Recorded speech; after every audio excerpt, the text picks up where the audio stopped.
Guys, this is Eric from Satisfied Incorporated.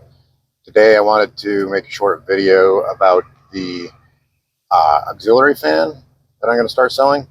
I'll put that on my site today. This fan will replace a BMW E23, E24, and I think an E28 fan. They're about 15 inches in diameter, and they have attachment points at the top and say what, 5 o'clock and 7 o'clock, so like an inverted Y. So if your fan is about 15 inches and it has 3 mounting points, this should work for you. There are other fans that look like they're smaller. And, unfortunately, I can't really tell you what fans these come on. Real OEM says they come on everything, E12s, E21s, E30s, and all that stuff too. But the E12s, E30s, and E21s I have at my house, they all have smaller fans. So I know for sure this came on my E23 and E24. So just measure them. Like I say, if they're the right diameter and they have those 3 mounting points, it should be good. So I wanted to explain the reason I wanted to make these fans.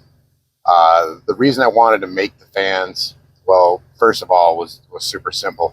Was my fan on my E23, it felt like it was losing its bearings.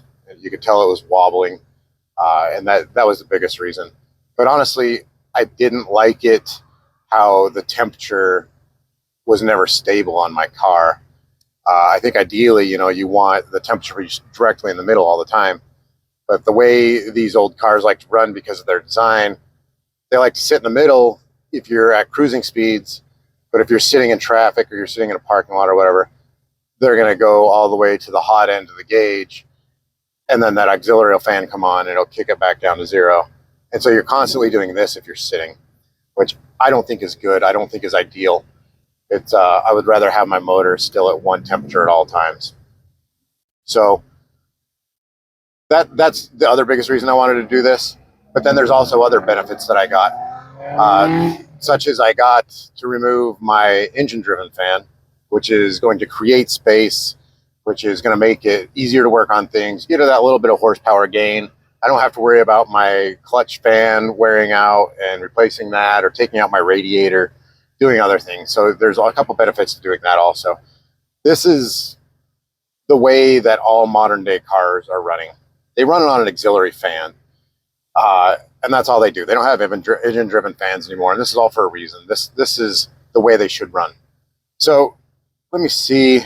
I don't think I can turn my camera on when I'm videoing it. Let me just take it. So I've been sitting here. Messing with my camera.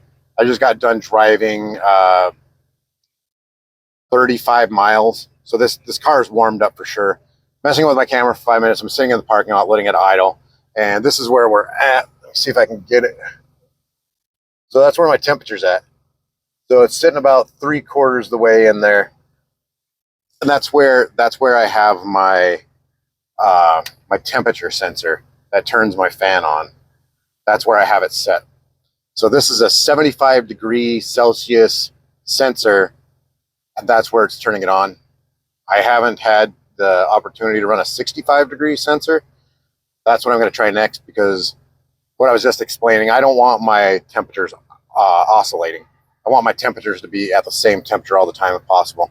And I think if I go into that 65° sensor, it's going to keep me closer to the middle all the time.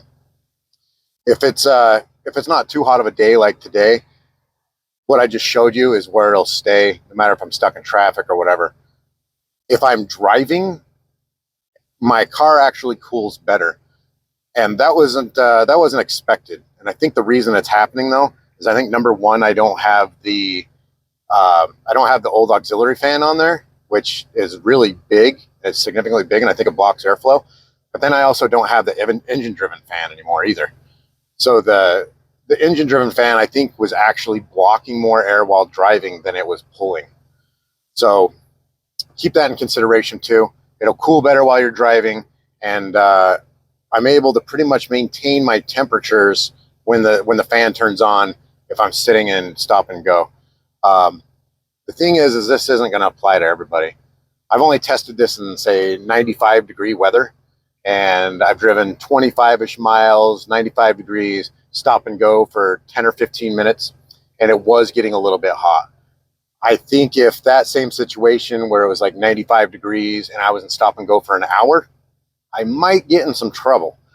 So, but keep in mind, this car is all stock. I haven't put any effort into the cooling system at all.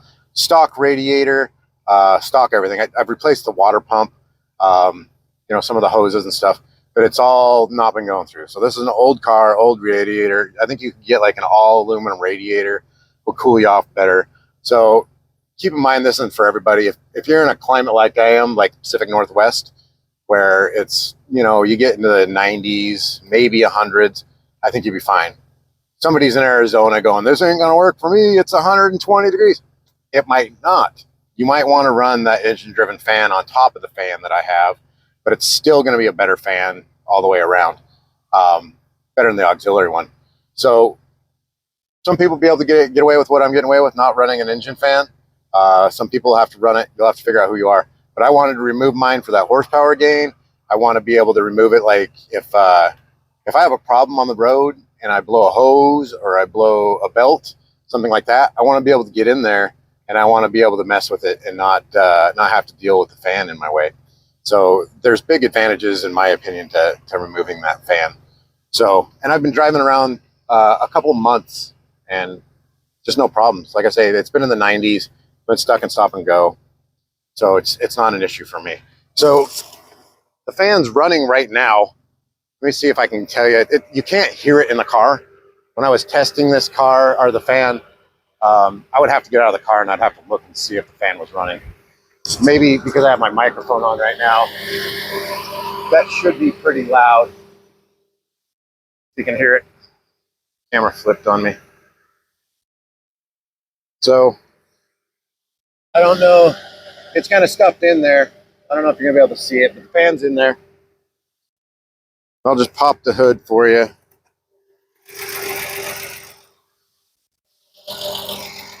So I don't know if you can see. Where am I at here? But I'm running fanless. So I'm having a hard time moving the camera around, but there's no fan in there. I'm running completely fanless. Lots of extra space. Really nice. Okay, so I've probably been sitting here for at least 10 minutes. You know, the sun's out. Like I said, it's not super hot. But here's where we're at on the temperature. You can see. So it's probably moved a little bit. But in 75 degrees, I'm not sure that I'm going to be super concerned about overheating, even in stop and go. You know, like I say, I'm sitting here in a parking lot, and I haven't obviously moved. So if I had a little bit of airflow at stop and go, I think it might help. But like I say, check it out. Oh, and there's some people. I just want to address some comments I had when I was asking if people wanted to have these fan mounts made. For some reason, everybody's stuck on the SPAL fans, which I don't really understand. But a lot of people were suggesting that I need to use a SPAL fan. So I don't have anything against SPAL fans. I've heard a lot of people that have liked them. I think they're probably a really good fan. But I did my research on this fan years ago, and I've been running this same exact fan in my E21, and it dominates my E21 because it actually does have a legit cooling system. I went through all of it, and on a 110 degree day, my E21, it'll cool back down to thermostat and not even run the fan for times in stop and go traffic. So it's a badass fan. It flows 2300 CFM. The strongest flowing SPAL fan I could find was 1600. And I would need to do the math on that, but I think that's like a 40% gain. So it's pretty significant if those numbers are right. So this fan is no joke. I did my research, been running it for 4 years, never failed me. High CFM, it doesn't make a ton of noise. My old auxiliary fan would pull about 0.3 volts when it started running, and this one doesn't pull any. Like, I got my digital gauge in here. It doesn't pull any current, any voltage like below 0.1. So it's not power hungry either. Anyway, my point is, it's an awesome fan. Could I run a SPAL fan? Yeah, probably. Would it do as good? I don't know. It might do better. It might do worse. I don't really care, in my opinion, because this fan has proven itself to me, and those results that I've had are more important than moving on. I like things that work. So anyway, that's to address those comments. Don't know if I covered it all. I'm going to put these on the website today. This is June 27th, 28th, something like that. I'm still waiting on the temperature senders before I can send these out. And going on a family vacation on Sunday. I won't be back for 2 weeks. So if you're watching this today-ish, just be aware that I won't be able to send them out for 2 weeks. If it's after that, I should be flowing, should be good, should have my temperature senders, and everything should be good. So I think that covers all the questions and all the information that I had. If you guys have any other questions or whatever, just post up in the forum, send me a message, do whatever. I think you'd be really happy with this fan. So I don't know if you can see it, but we're still looking good. She's not overheating. And I need to look at the time on this, but I mean, this video is probably going on 7 or 8 minutes. So, I mean, almost 15 minutes of just chilling here. Like I said, you can still throw that engine-driven fan on, and that'll cool you even more while you're sitting still. So it's all around just a good upgrade. So, and I'm going to try to make a install video, but that'll have to come later. I just got to get some orders out, and I've got to get some products on the website, and I've got a couple things to do. So thank you for watching the video. Again, let me know if you have any questions or comments, and I appreciate you guys. See ya.